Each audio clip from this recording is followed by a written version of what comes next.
Antes de Copérnico, o observador absoluto era um corpo fixo, uma terra imóvel no espaço. Já para Galileu e Newton, o observador absoluto era o espaço absoluto. Para Einstein, o observador absoluto foi substituído pelo espaço-tempo curvo. As ideias de Einstein são bem estranhas. A teoria da relatividade de Einstein é cheia de coisas paradoxais e esquisitas. Como exemplo, considere o experimento mental a seguir. Imagine que você esteja viajando à velocidade da luz e que durante a sua viagem você liga uma lanterna. O feixe de luz da lanterna também viaja à velocidade da luz, a mesma velocidade com que você está viajando. Bom, logicamente, a velocidade do feixe de luz em relação a você deveria ser zero, afinal, você está viajando à velocidade da luz.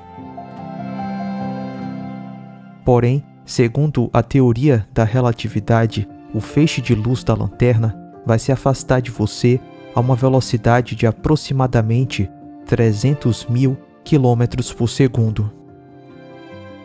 Na visão dos relativistas, é como se você estivesse parado e ligado à lanterna.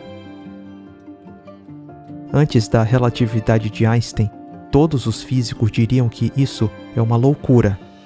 Os físicos diriam que a velocidade da luz era constante apenas em relação ao éter e não em relação ao observador.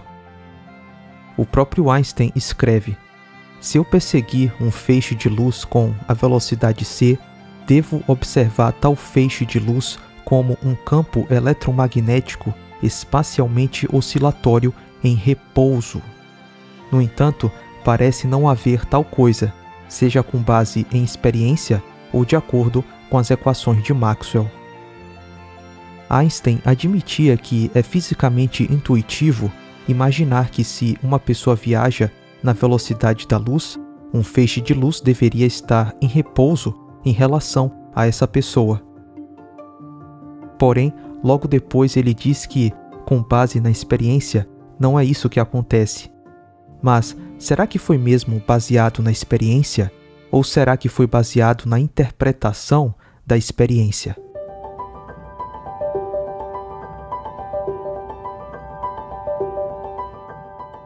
Para validar a teoria de que a velocidade da luz é uma constante para todos os referenciais inerciais, Einstein teve que dizer que o tempo não flui de modo igual para todos os observadores. Essa é uma ideia fisicamente contraintuitiva e paradoxal. Como vimos no vídeo A Terra Imóvel e o Éter, se assumimos que a Terra está se movendo e que a luz tem uma velocidade constante para diferentes observadores, somos forçados a dizer que os comprimentos se contraem e que o tempo dilata. Por outro lado, uma vez que a solução do problema é, digamos, relativa, alguém poderia optar por manter o comprimento e o tempo constantes e alterar a velocidade da luz. Matematicamente falando, as duas abordagens são equivalentes para o experimento de Michelson. No entanto, a solução mais lógica e intuitiva seria dizer que a Terra é fixa, que não se move, e a necessidade de contrair o espaço e dilatar o tempo acaba. Os relativistas usam os relógios atômicos como evidência da relatividade.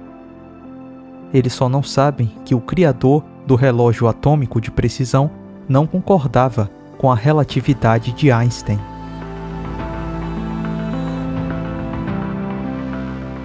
O inventor do relógio atômico, o Dr. Louis Essen, era um crítico da teoria da relatividade de Einstein.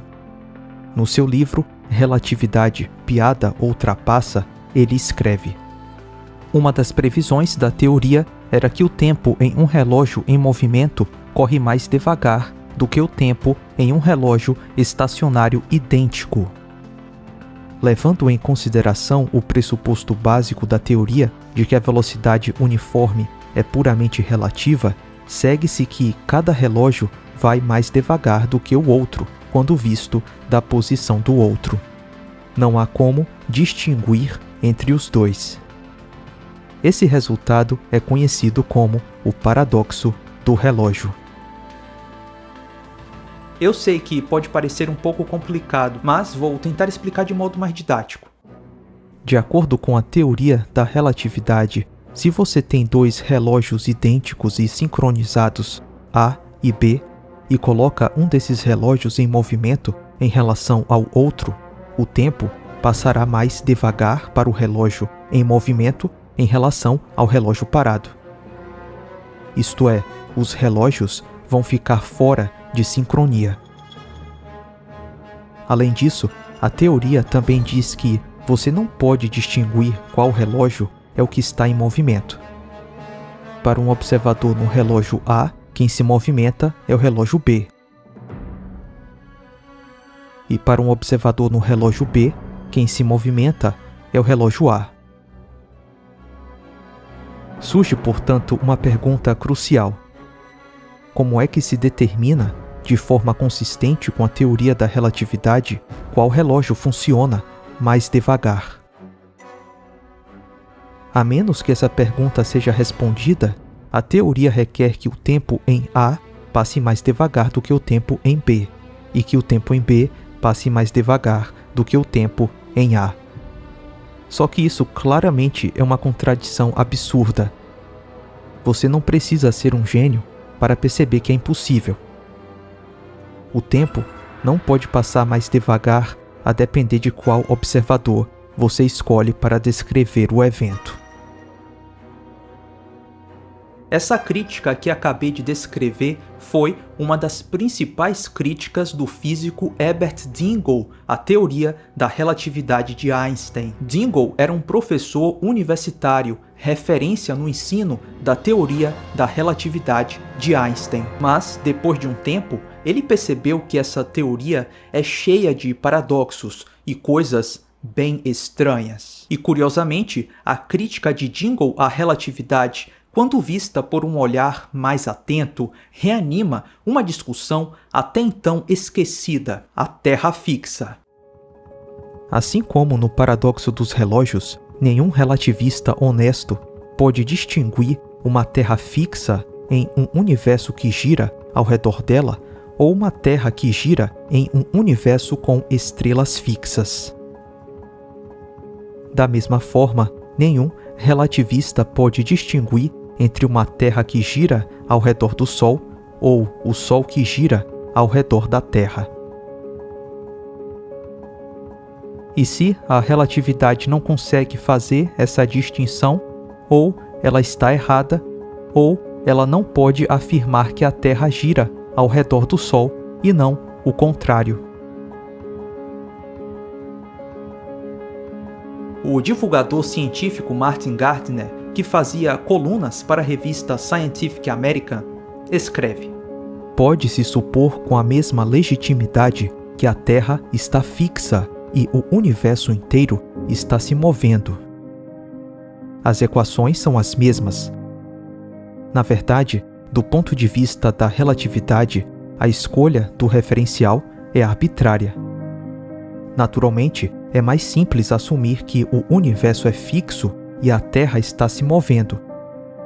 Mas as duas maneiras de falar sobre o movimento relativo da Terra são duas maneiras de dizer a mesma coisa. Os céus giram ou a Terra gira? A pergunta não tem sentido. Uma garçonete pode perguntar a um cliente se ele gosta de sorvete em cima da torta ou se gostaria da torta embaixo do sorvete.